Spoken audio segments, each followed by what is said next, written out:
To that end, I will ask council members to try to keep your questions concise, and we'll try for one round of questions for each council member if we can. But there are not as many here, so maybe that will give us some flexibility.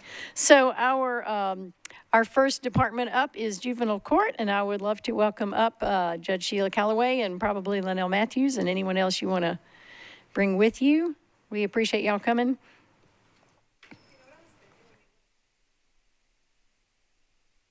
You want to hum them for us?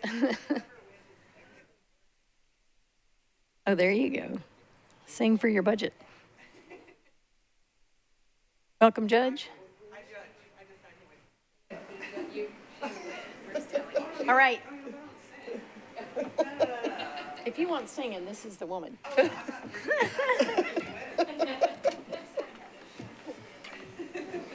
All right, Judge Calloway, I will turn it over to you. And this is on page E26 in the big budget book, if people are following that way.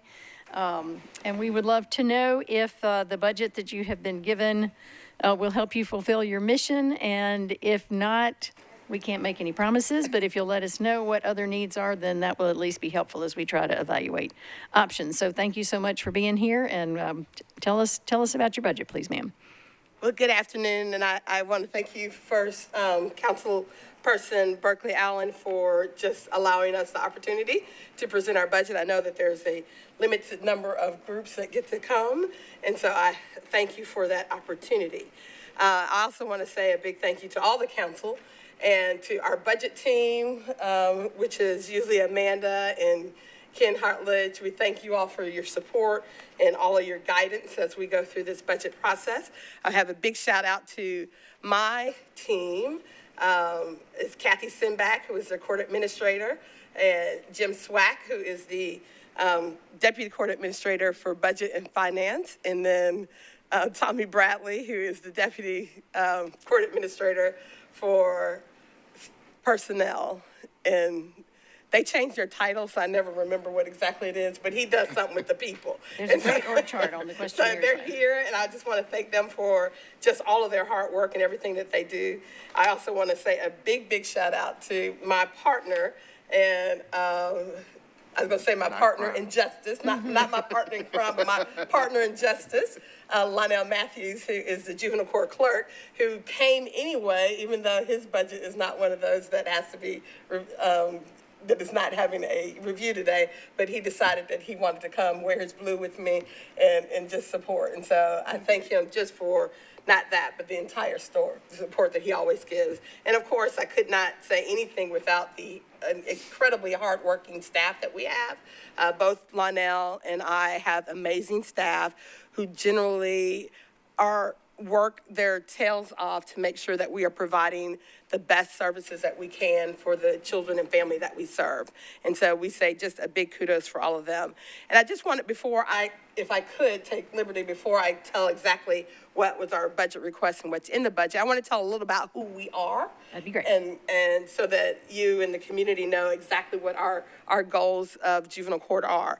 And first of all, the visions of our court is to be the absolutely national model for youth justice by taking a holistic approach that promotes the inclusion, equity, health, well-being, and safety of our staff, children, and families in the communities.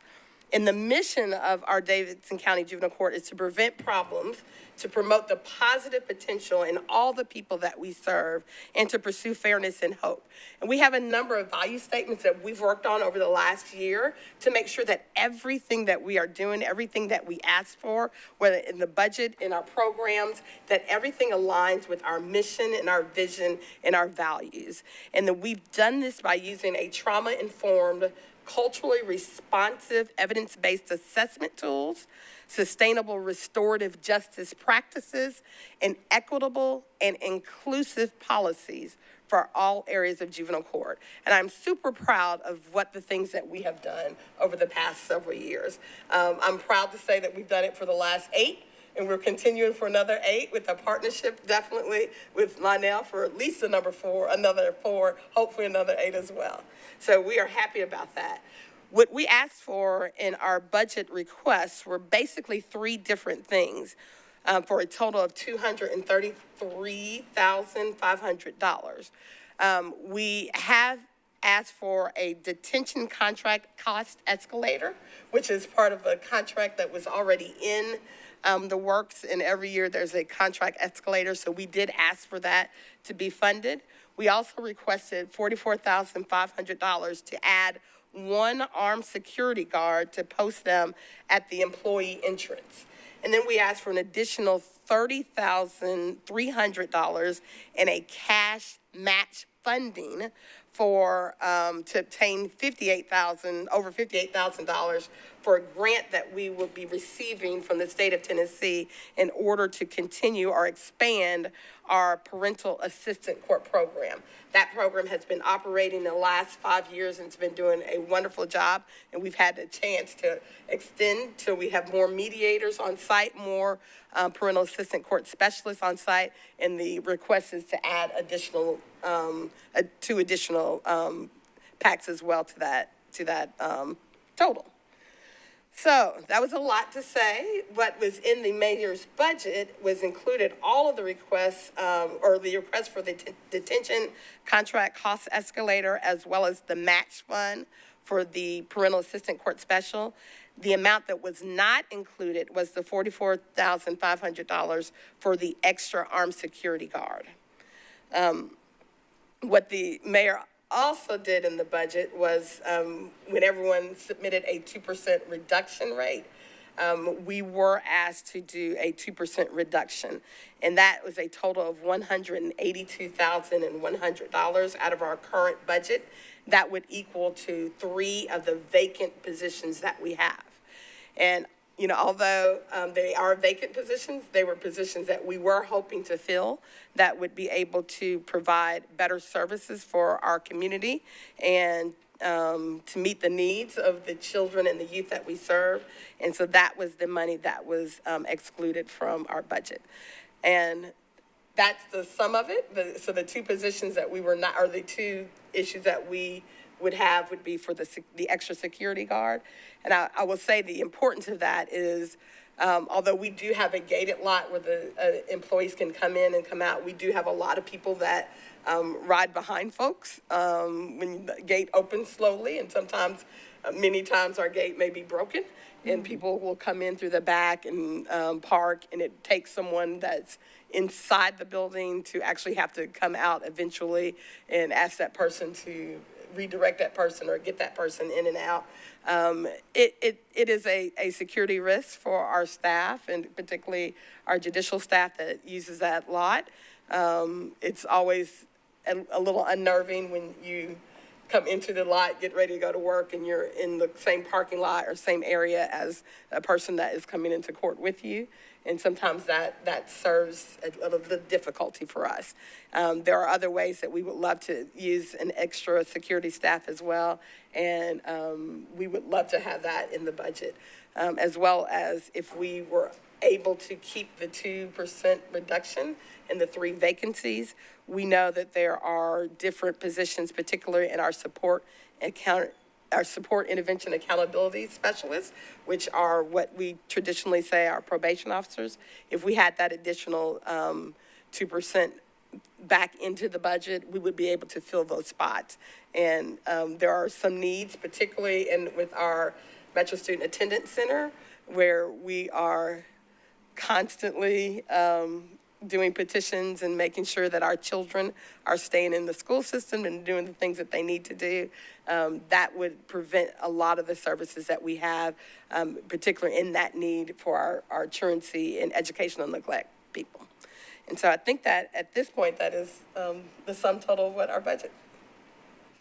Thank you for the opportunity. That is helpful information. And I know that the new center itself is actually under the capital spending plan, which we're not talking about today, but just real quick, do you have estimates on when y'all expect to be in there, and just a really short timeline of what that is? Ooh, that's actually would be part of the general services budget. They're coming up. And they're here. All right, we'll get it from there. Fair and enough. We're here to support them and making sure that gets in the budget. We are in process. We have a meeting actually this Friday to start the process for the architect and design team. That the RFP was up a couple of weeks ago, and so this Friday will be our opportunity to look through those proposals and try and pick our architect and design team. Wow. And I try to temper my excitement about it, but I'm super excited because if we had that opportunity, things like, you know, having a gated back area that doesn't always stay gated or doesn't work, those kind of issues we probably would not have once we have our new building. Potential saving in the future. That's Absolutely. Great. Councilmember Bradford. Thank you, Chair. I wanted to get a clarification and ask a question.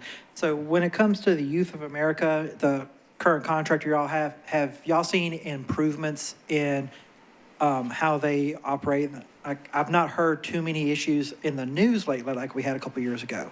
So we have not seen much improvement, unfortunately, and they have actually made a decision at this point that they may not be the contractor that, or they may not be able to provide the services that they contracted for.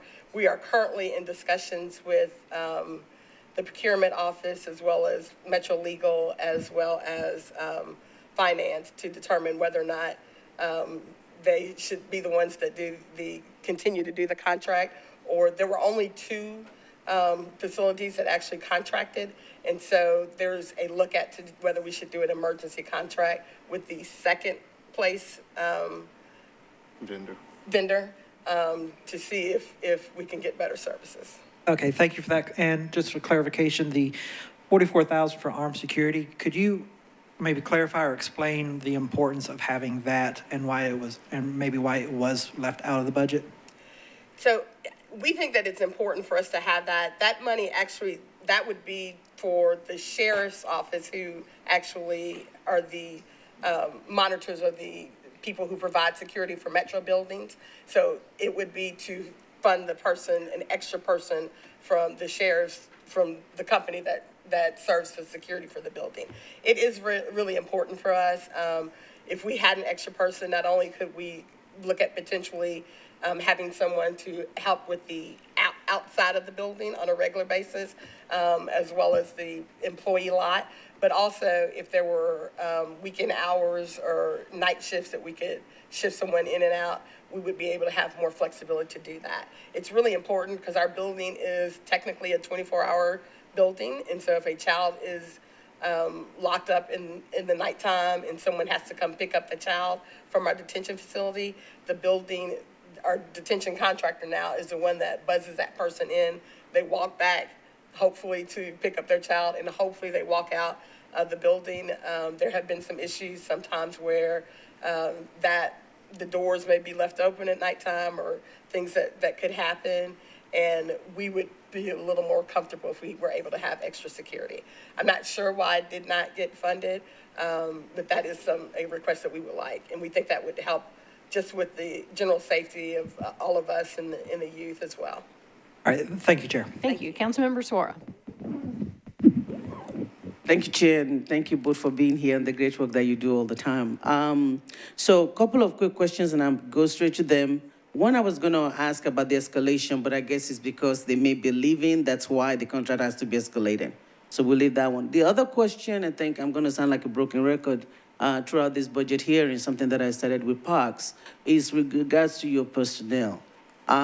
So again, we have a personnel budget that is increasing from year to year from 21, 22 to 23. But when I look at what you're actually spending on your personnel, it's less than what was budgeted. So in your 22 budget, we have a I'm trying to see that budget. Yeah, you have a 8.2 million budgeted, but right now it's only 5.4 that is spent. When I prorate that for 12 months, it gives me about 7 million. So we're gonna end up with about 1 million personnel savings. And so that's an area that I will continue looking at for every department, because we're doing our budget based on budget, and so it looks as if it's not too much from last year, but when you look at the actual, I see $1 million there. So can you explain, did you lose staff or what's happening with that on that? Same thing with the professional services.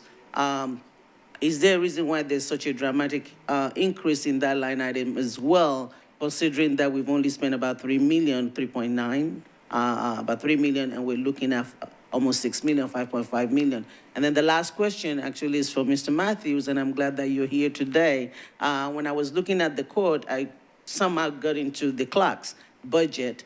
And the part that jumped out at me is that your revenue is actually going up 100,000. And so, and this is in the fees section. Is there any reason why that section is going up? I just wanted to make sure that we're not punishing people too much and increasing fines. So if you can address that, if you don't have the answer for that, since you're not scheduled to be with us, I'll take it later. But if you can help me look into that personnel, the professional services, as well as the program income for the juvenile clerk, I appreciate it. Thank you. Thank you. As the personnel cost, we have been creative in trying to make sure that we are covering all of the needs of our community.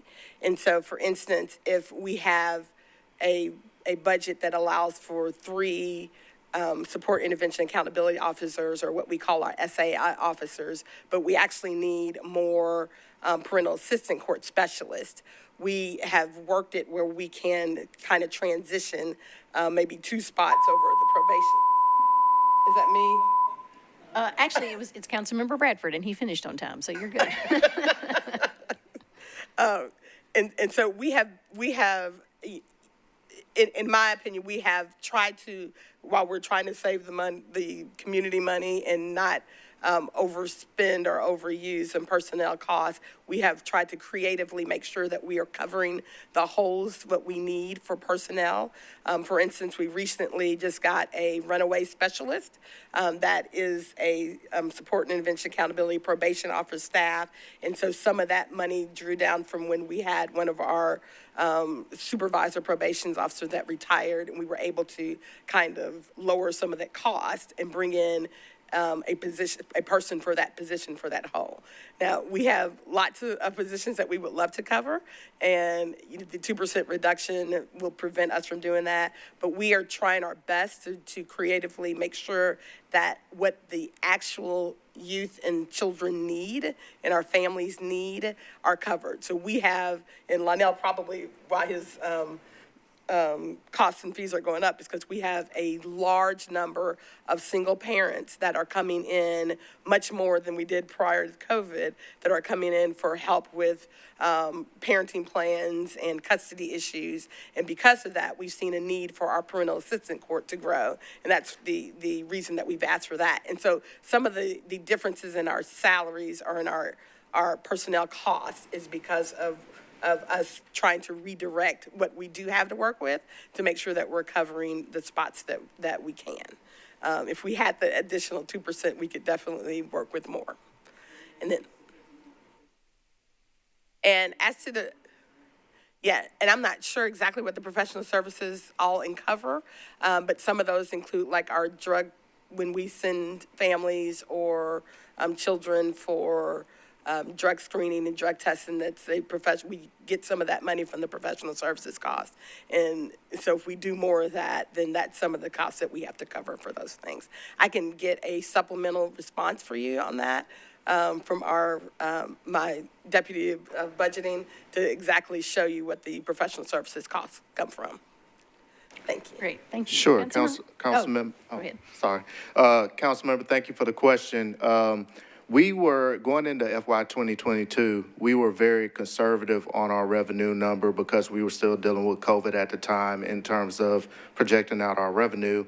A large percentage of the clerk's office revenue is based on child support petitions. And the child support office for the state of Tennessee was very inconsistent with submitting and filing petitions during the pandemic. We didn't have any anticipation from them on when that would turn around, but we've, in preparing the FY23 budget, we have been monitoring the revenue and the number of petitions that have been filed. So it's not a negative impact of seeing more revenue because fines and fees are being assessed in court. We actually don't have a lot of fines and fees assessed in court, in juvenile court. But the number of parentage petitions, as Judge alluded to, the number of child support petitions being filed by the State Child Support Office, that is getting back to pre-pandemic numbers. And so we have been very attentive to making sure that if we're going to get back to that number, we want to be able to budget in that range too. Thank you. Councilmember Gamble. Thank you, Chair. Thank you both for being here. Thank you for being conservative in your budget request. Security, safety, and efficiency are very important for all of our departments, particularly our juvenile court. And so I'm happy that you explained the importance of having that extra security guard. That is important. If you could speak a little bit more about the 3 vacant positions. I noticed you didn't request any new positions in the budget, being conservative as you are. Thank you. But how would these 3 vacant positions, not having these filled, impact your work? So thank you for that question, and I appreciate that.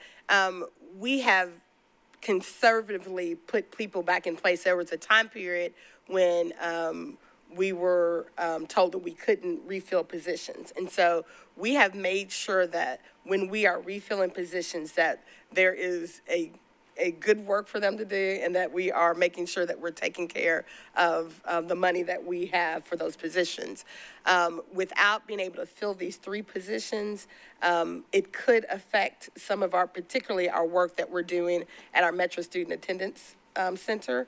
We have, and if anybody understands the philosophy behind why we had the Metro Student Attendance Center, school attendance is a good indicator on a child going into the criminal justice system.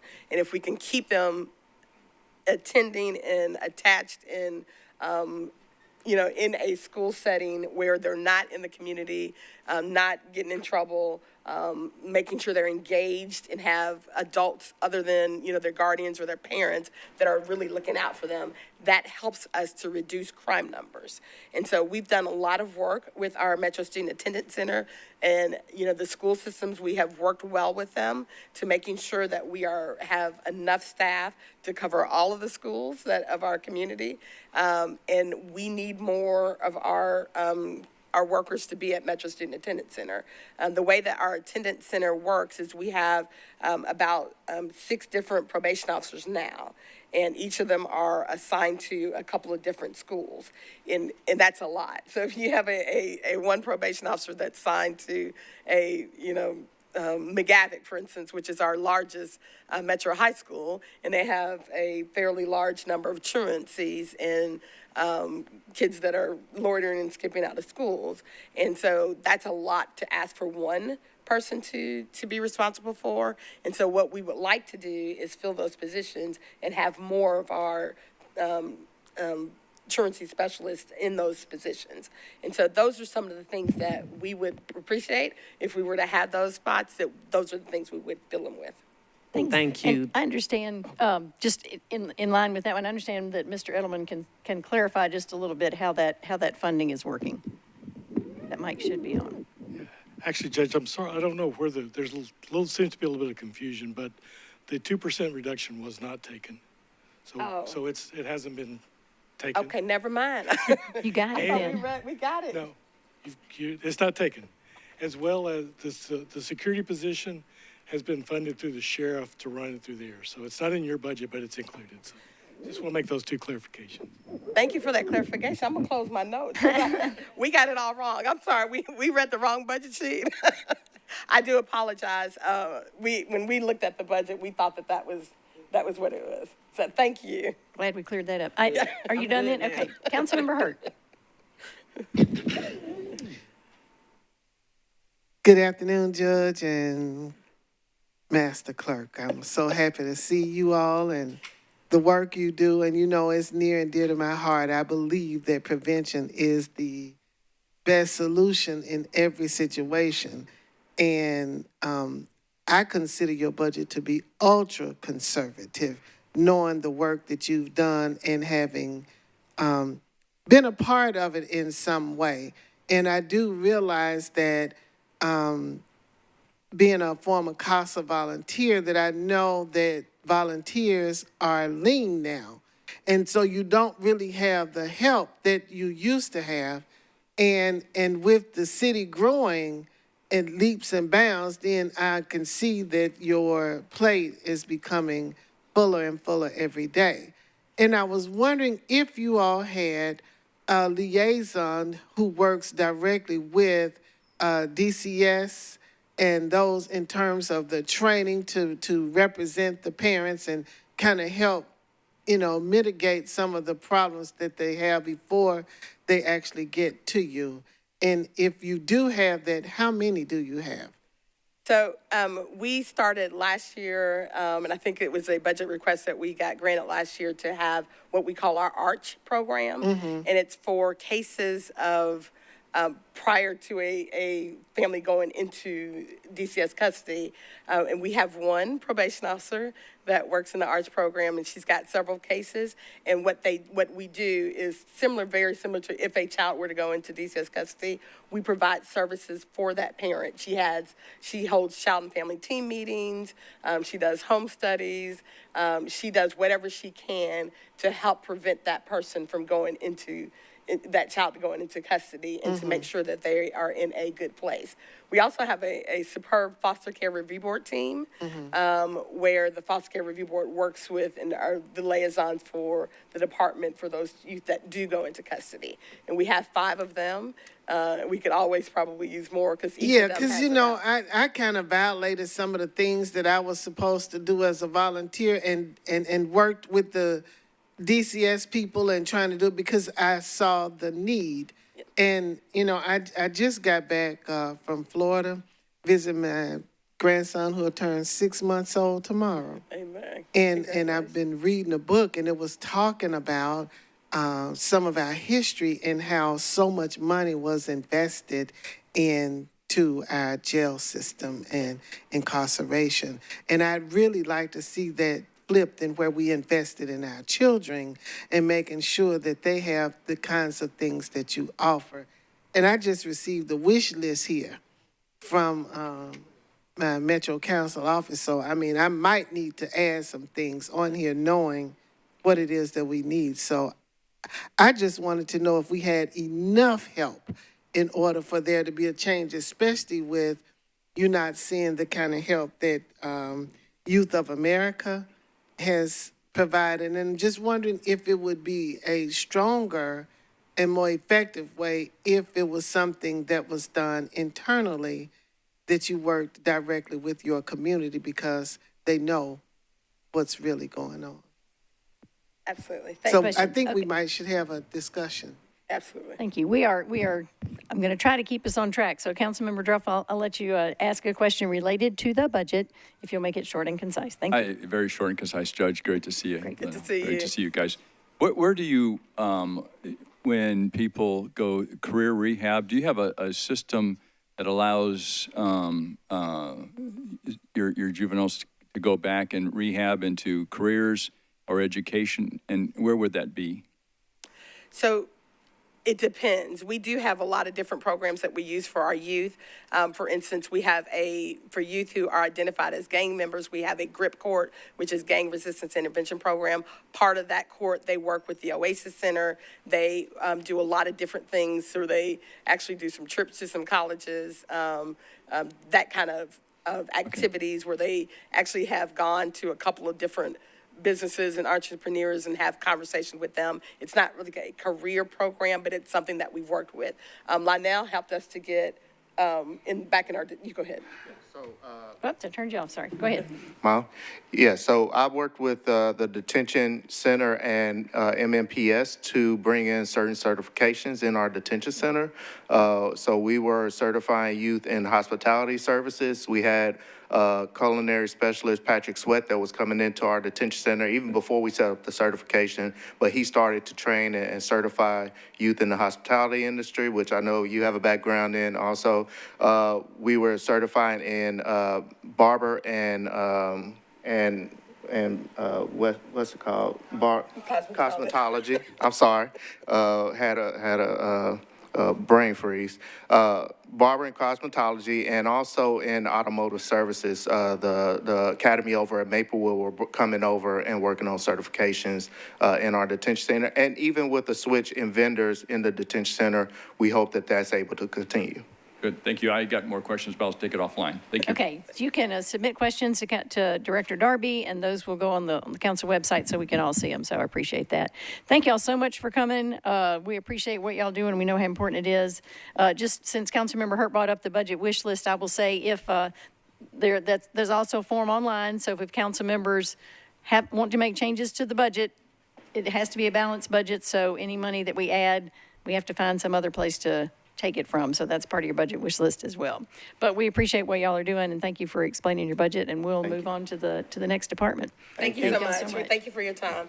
And we totally support general services. They're coming up. Next.